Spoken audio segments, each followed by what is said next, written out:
I'm Dana Searles, and welcome to This Week in Iowa Politics on We Are Iowa Plus. This week, we're taking a look at the candidates for Iowa's 4th Congressional District race, new efforts to improve the state's water quality, and a bill championed by an Iowa congressman seeing some progress in Washington. But we start this week with new fundraising reports in the race for Iowa's governor. On Monday, July 20th, candidates were required to submit their financial reports for fundraising. Now, the fundraising period is from May 27th through July 14th. The report shows Rob Sand fundraised more than Zach Lane. Sand fundraised nearly $9.4 million, while Lane fundraised nearly $6.4 million. Despite these numbers being just about $3 million apart, Sand still holds significantly more cash on hand. Sand has nearly $18 million of cash on hand, while Lane has just over $1 million. Sticking with election news, Iowa could soon learn where it falls in the Democratic Party's 2028 presidential primary calendar. The Associated Press reports a DNC panel could vote as soon as Friday, which is the day we're recording this, on the order of the party's nominating contests. Now, Iowa is among the states seeking an early spot after losing its first-in-the-nation status following the 2020 caucuses. Any recommendation would still need approval from the full Democratic National Committee next month. On Capitol Hill this week, the U.S. House passed a bill banning Congress members from trading individual stocks. The Stop Insider Trading Act would prohibit members of Congress, their spouses, and their dependent children from buying new stocks. But it would allow lawmakers to keep stocks that they already own. Also, Republicans combined the stock ban bill with a voter ID provision requiring voters to show physical photo ID and absentee or mail-in voters to attach a photocopy of their ID. Democrats are calling the bill a sham, one administration committee Democrat saying the provision has nothing to do with stock trading. However, it is a bipartisan effort as 13 Democrats voted in favor of the bill with Republicans. All 4 of Iowa's representatives voted in favor of this bill, with Representative Zach Nunn saying in part, quote, "Today the House finally acted on an issue that shouldn't be partisan. Iowans are tired of the double standard in Washington. Public office is a public trust, and now it's time for the Senate to finish the job."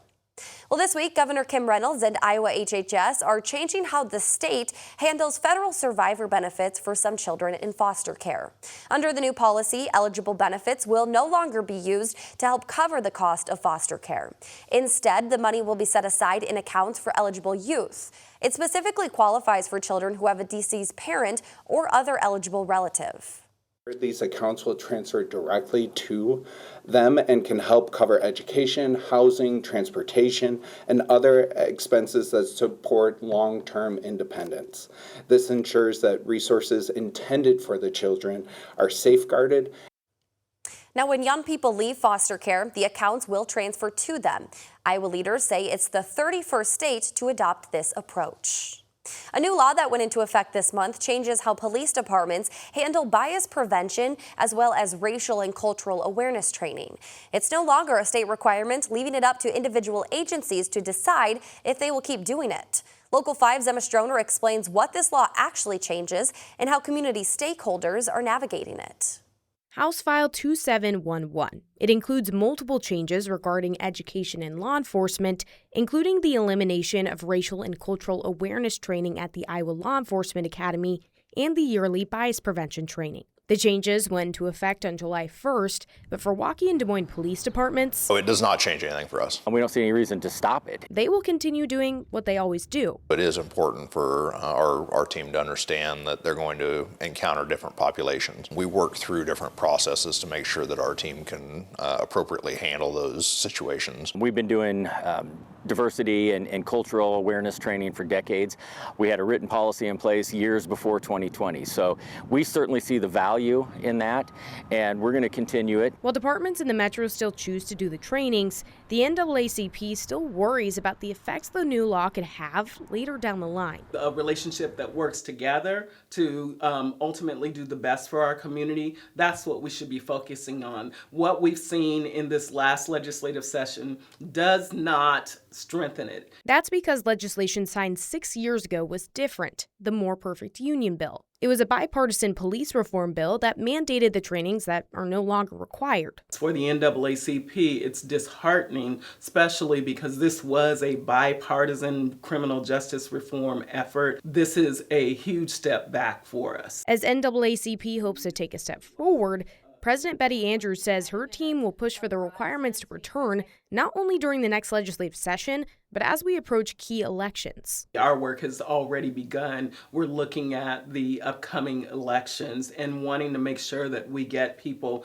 in place that do understand how important this type of training is for our constituents. Local 5 has reached out to multiple supporters of the law and did not hear back.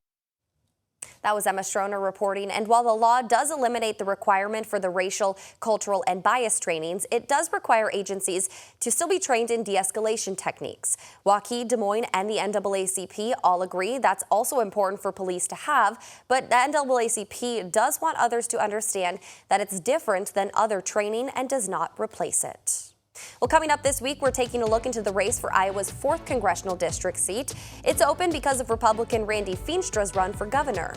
Who's running and how races have shaped up in the past in Iowa's most Republican district. This week, we're taking a look at the race for Iowa's 4th Congressional District. This is an open seat because of Congressman Randy Feenstra's run for governor. On the ballot, Republican Chris McGowan is hoping to keep that seat red against Democrat Dave Dawson. So let's meet the candidates. Chris McGowan is a veteran and longtime Republican political consultant. He also is the current president of the Siouxland Chamber of Commerce.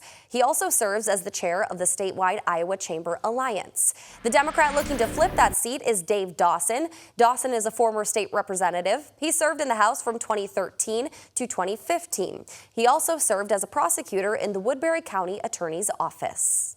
Now let's take a look at how the race has shaped in the past. Republican Randy Feenstra has held this seat since 2021, and it's considered the most Republican district in Iowa.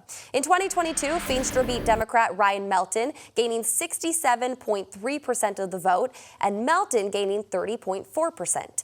Then in 2024, it was a very similar race result. Feenstra beat Melton with 67% of the votes, and Melton gaining 32.7%. Of course, it'll be a close race. We'll have to see how it all shapes up to be. Well, coming up, new developments in addressing Iowa's water quality. We'll take a look at the changes to lawn watering restrictions and some new efforts underway behind a farm-to-faucet approach. This week, Central Iowa Waterworks is easing outdoor water restrictions across its footprint. Business and commercial customers can now resume lawn watering as the region moves from a Stage 3 water warning to a Stage 2 water alert. That means all customers are asked to voluntarily cut outdoor water use by about 50% while following the even-odd watering schedule. CIWW leaders say improving water supply conditions allow them to relax these restrictions, but conservation does remain important to meet summer demand and protect the region's drinking water supply. And while the lawn watering bans are improving, there are still plenty of efforts underway across the state to address Iowa's water quality. Iowa leaders are highlighting what they call a farm-to-faucet approach to improving water quality. The Iowa Department of Agriculture hosted a tour this week that started at a farm near Madrid and ended at the Central Iowa Waterworks treatment plant in Grimes. Leaders showcased conservation practices designed to reduce nutrients before they reach Iowa's waterways.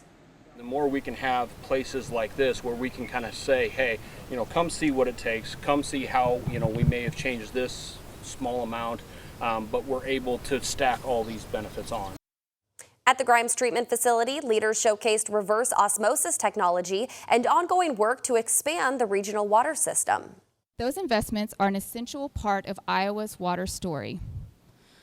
This facility represents the other end of that story.